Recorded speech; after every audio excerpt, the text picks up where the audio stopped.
जंगल का एक घायल शेर शिकार पे शिकार करता जा रहा है। इसी बीच घूमने जा रहे सैमुअल्स का परिवार उसके सामने फंस जाता है। पर यह जाबांज किस तरह इस शेर से लड़कर अपने फैमिली को प्रोटेक्ट करता है, चलिए जानते हैं। कहानी शुरू होती है साउथ अफ्रीका के नेशनल पार्क से, जहां पर एक शिकारियों का झुंड शेर का शिकार करने निकला था। उनके ठीक सामने शेर, शेरनी और उसके बच्चे डिनर कर रहे थे। तभी मौका देखते ही ये उन पर हमला करके उनको मार गिराते हैं। लेकिन जो शेर था वो बच निकलता है, जिसके पीछे दो शिकारी जोला और जबुलानी दबे पांव जाते हैं। जबुलानी बिना बताए ही वापस आकर उस शेर को फंसाने के लिए ट्रैप लगाने लगता है और बाकी लोग शेरनी और उसके बच्चों के बॉडी को ट्रक में भरकर निकल जाते हैं। तभी उसे जोला के चीखने की आवाज आती है। जबुलानी गन लेकर उसकी तरफ बढ़ता है, पर कोई फायदा नहीं होता। शेर ने उसे बुरी तरह जख्मी कर दिया था। उसे अपनी तरफ आते देख जबुलानी भागने की कोशिश करता है, पर खुद के लगाए गए ट्रैप में फंसकर मारा जाता है। इस घटना के ठीक अगले दिन डॉक्टर नेट सैमुअल्स और उनकी दोनों बेटियां नोरा और मेरेडिथ यहां का नेशनल पार्क घूमने आते हैं। यहीं पर उनकी मां का गांव भी था। प्लेन से उतरने के कुछ देर बाद सैमुअल्स के बचपन का जिगरी यार मार्टिन उसे पिक करने आता है, जो कि यहां के नेशनल पार्क का रेंजर था। अब ये लोग सीधे मार्टिन के घर की तरफ निकल जाते हैं। रास्ते में मार्टिन मेरेडिथ को बताता है कि वो और उसकी मां इसी गांव में पढ़ते थे। मार्टिन ने ही उसे सैमुअल से मिलाया था। कुछ देर सफर करने के बाद ये लोग घर पहुंचते हैं, जहां पर मेरेडिथ अपनी मां की फोटो देख भावुक हो जाती है, क्योंकि उसकी मां बीमारी की वजह से मर चुकी थी और उनके अंतिम समय में जब सबसे ज्यादा उनको सपोर्ट की जरूरत थी, तब उसके पिता उनके साथ नहीं थे। इसलिए नोरा और मेरेडिथ अपने पिता से नफरत करती थी। हालांकि सैमुअल्स कभी नहीं चाहते थे कि वो उनसे दूर रहे। इस बात को लेकर वो हर रोज अपने आप को कोसते थे कि शायद वो उस वक्त उनके साथ होते तो आज बात कुछ और होती। वो अपने बेटियों से नजदीकियां बढ़ाने और रिश्ते को सुधारने के लिए ही उन्हें इस ट्रिप पर लाए थे।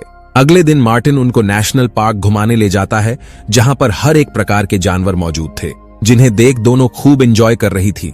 कुछ दूर आगे पर एक स्कूल था, जिसमें बहुत पहले माइन वर्कर्स के बच्चे पढ़ा करते थे।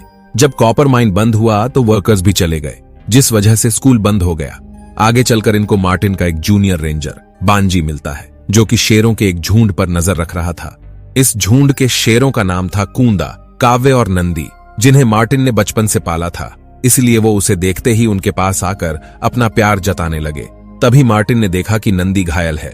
वो उसके करीब जाकर घाव को चेक करता, उससे पहले ही वो गुर्राने लगी।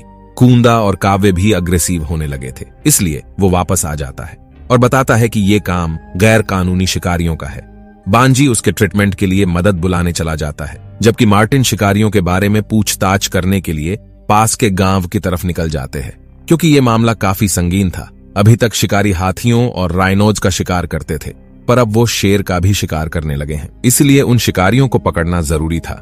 मार्टिन उसी रास्ते से जा रहा था जहां पर पिछली रात को उस घायल शेर ने शिकारियों का शिकार किया था।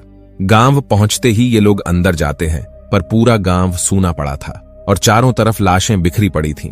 उन सभी के बॉडी पे शेर के पंजों के निशान थे। बाकी बचे गांव वाले कहां छिपे थे कुछ पता नहीं था। मार्टिन फौरन मदद बुलाने के लिए बांजी से संपर्क करने की कोशिश करता है, लेकिन इस एरिया में ऊंचे ऊंचे पहाड़ थे, जिससे रेडियो सिग्नल नहीं मिल पा रहा था। तभी रास्ते पर एक घायल गांव वाला मिलता है, जो मार्टिन को इशारा करके बताता है कि वो शेर उस तरफ है। यहाँ सैमुअल्स मार्टिन से कहता है कि पहले बच्चियों को सेफ घर पहुंचाओ, उसके बाद शेर के पीछे जाना। पर वो गांव वालों को मुसीबत में छोड़कर नहीं जा सकता था। इधर सैमुअल्स इस आदमी को बचाने के लिए गाड़ी से तुरंत फर्स्ट एड किट लेकर आता है, तब तक वो मर चुका था। दूसरी तरफ मार्टिन अपनी राइफल लेकर शेर की तलाश में बढ़ता चला जा रहा था। तभी वो शेर पीछे से उस पर हमला कर देता है। मार्टिन के बंदूक की आवाज सुन सैमुअल्स और मेरेडिथ उस तरफ को जाते हैं, पर वो इन पर भी अटैक कर देता है। किसी तरह भागकर ये लोग गाड़ी में बैठ जाते हैं और ये शेर, जिसके परिवार को शिकारियों ने मार डाला था, अब वो रिवेंज मोड में आ चुका था। जो भी इंसान उसके सामने आ रहे थे सबको मारता जा रहा था। किसी तरह मेरेडिथ गाड़ी को आगे भगाती है, जिससे वो इनका पीछा छोड़ तो देता है, पर गाड़ी ठुक कर खराब हो जाती है। अब ये लोग यहाँ बुरी तरह से फंस चुके थे, क्योंकि रिजॉर्ट्स का ये हिस्सा पब्लिक के लिए बंद था। ऐसे में जब कोई इधर आएगा नहीं तो इनका मरना तो तय था। तभी रेडियो पर मार्टिन की आवाज आती है। दरअसल उस शेर ने उसके पैर को फाड़ दिया था और ब्लीडिंग होने की वजह से वो बेहोश होने वाला था। सैमुअल्स बताता है कि उसे ब्लड को रोकने के लिए लाइटर से चाकू गर्म करके घाव को दागना होगा और जैसे ही वो घाव को दागता है, उसकी चीख इनके कानों तक पहुंचती है, यानी कि वो इनसे कुछ दूरी पर ही था। सैमुअल्स तुरंत लॉकर से डार्ट गन लेकर उसे देखने के लिए गाड़ी के ऊपर चढ़ जाता है। तभी मार्टिन रेडियो पर बताता है कि वो टावर के पास हैं, जिसे देखते ही मेरेडिथ उस तरफ भागती है। तब तक शेर भी यहाँ आ चुका था। सैमुअल्स उसे शूट करता है, पर वो बचकर एक जोरदार पंजा मारता है। यहाँ सैमुअल्स अपने आप को बचाने के लिए भरपूर जिद्दोजहद कर रहा था। तभी नोरा शेर को ट्रैंकुलाइजर चुभो देती है, जिससे वो सुस्त होकर यहाँ से चला जाता है। ट्रैंकुलाइजर से वो अगले 4-5 घंटे तक बेहोश रहने वाला है, इसलिए अब ये लोग सुरक्षित थे। उधर मेरेडिथ भी मार्टिन को लेकर वापस लौट आती है, जिसके बाद सैमुअल्स उसके घाव की टांके लगाकर ड्रेसिंग करता है। अभी 1 घंटे ही बीते थे और वो जानवर होश में आकर इनके ऊपर काल की तरह मंडराने लगा था। ये लोग गाड़ी से निकल भी नहीं सकते थे और पानी भी खत्म होने वाला था। कुछ देर बाद जब मार्टिन को होश आता है तो वो बताता है कि शायद उस शेर के झुंड को शिकारियों ने मार दिया है। वो काफी गुस्से में है, इसलिए हमें गाड़ी में ही रुककर मदद आने का इंतजार करना चाहिए। इंतजार करते करते आधा रात हो चला था। तभी अचानक रेडियो पर किसी की आवाज सुनाई देती है। दरअसल वो शिकारी थे, जिनसे मिलकर सैमुअल्स मदद मांगता है और बताता है कि शेर ने उन पर हमला किया है। शिकारियों का सरगना उन्हें यहाँ से बाहर निकालने के $5000 मांगता है, जिसे देने के लिए सैमुअल्स तैयार हो गया था। पर वो मार्टिन को देखते ही बौखलाकर सैमुअल्स के ऊपर गन पॉइंट कर लेते हैं, क्योंकि मार्टिन ने इनके 3 आदमियों को मौत के घाट उतार दिया था। इसी बीच वो शेर एक शिकारी को उठा ले जाता है, जिससे सभी शिकारी उसके पीछे पड़ जाते हैं और इनको भागने का मौका मिल जाता है। सैमुअल्स इनको संभालकर तुरंत शिकारियों की गाड़ी लेने जाता है, लेकिन गाड़ी में चाबी नहीं लगा था। जल्द ही उसे याद आता है कि जिस शिकारी के पास गाड़ी की चाबी थी, उसने पीले कलर की टी-शर्ट पहन रखा था। अब वो इनको गाड़ी में बंद कर उससे चाबी छीनने निकल जाता है। आगे उसे बहुत से शिकारी घायल पड़े हुए मिलते हैं और वो पीले कलर की टी-शर्ट वाला शिकारी भी झील के उस पार घायल पड़ा था। शेर भी उसके आसपास ही मंडरा रहा था। किसी तरह सैमुअल्स यहाँ पर सरवाइव करता है और जब शेर कहीं चला जाता है तो उस शिकारी से चाबी और उसकी गन लेकर मेरेडिथ को बताता है कि उसे चाबी मिल गई है और वो जल्द ही वापस आ रहा है। पर शेर अब इनके पास आ चुका था। वो इन पर जोरदार प्रहार करता है, जिससे गाड़ी नीचे गिरने वाली होती है।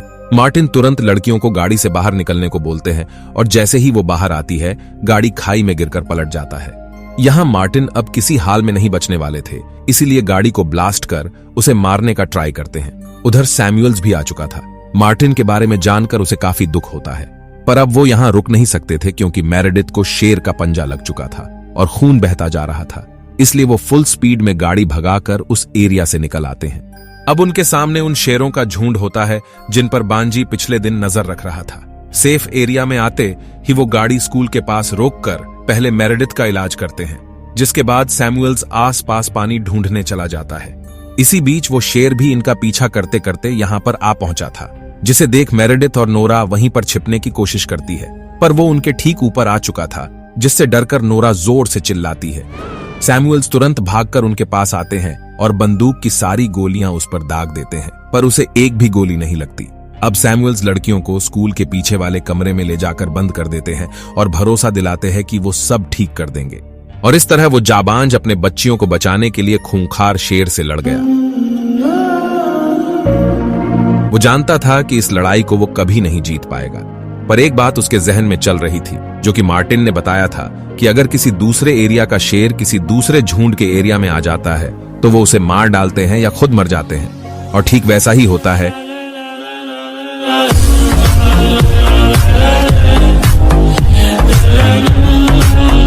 तभी बांजी और रेंजर्स के साथ यहां पर आ जाता है, जो उनको बचा लेते हैं। और इस तरह जो बेटियां कल तक उनसे नफरत करती थीं, आज वो उनकी नजरों में हीरो बन चुके थे।